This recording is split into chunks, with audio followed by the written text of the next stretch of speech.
Namaste.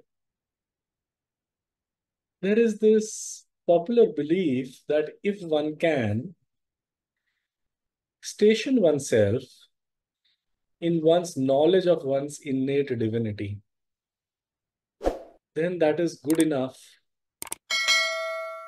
in the world of spirituality. That is true. If one can permanently station oneself there, nothing like it, then one operates like God Himself. One operates from consciousness rather than personality. So that is the, in many sense, in many ways, in a strong way, in a strong sense, the be all and end all of the spiritual process, at least, if not the holistic life process.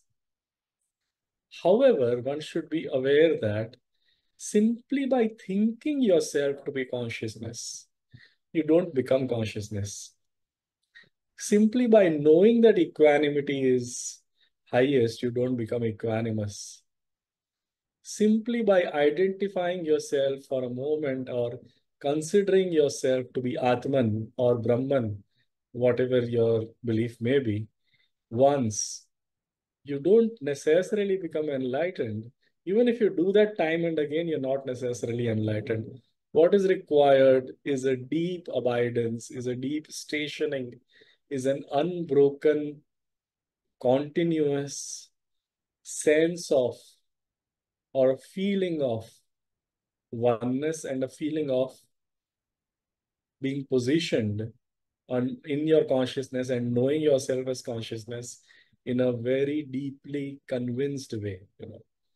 However, to reach there, one doesn't have to do only self-enquiry. If you investigate the works of the great masters, they always recommended sadhana along with swadhyaya, tapas along with swadhyaya.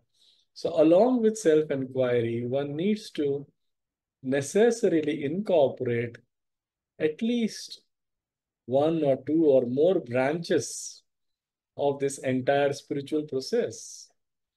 What are these branches? Karma yoga, bhakti yoga, kriya yoga.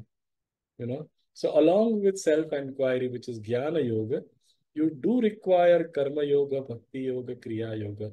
Why? Because the deepest self-abidance will only happen when your karmas are sufficiently cleared. And what are these karmas? These karmas are nothing but negative thought tendencies. So these are simply vikaras in your chitta. So chitta shuddhi is extremely important prior to stationing in enlightenment. One cannot just think in terms of enlightenment in the Vedantic sense or in the non-dual sense or in the neo-non-dual sense, the neo-Advaitin sense, wherein one is exhorted to believe that there's nothing to do, nowhere to go.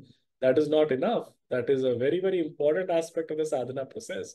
But along with it, karma yoga, bhakti yoga, upasana, deity centricism, kriya yoga, yogic processes, all of this help you, you know, they may not take you the full way. Eventually, it is your identification of yourself as consciousness, which will be the ultimate step in the process, the charana, the last charana in the process. And that is why having it right from the beginning, being in self-enquiry and abidance and trying to identify yourself with consciousness right from the beginning is extremely helpful.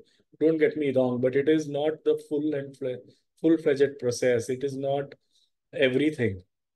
As long as you don't do, while you don't do chitta shuddhi through yogic processes or bhakti processes, upasana practices, karma yoga, it may be a while before you crack this entire game of self-abidance.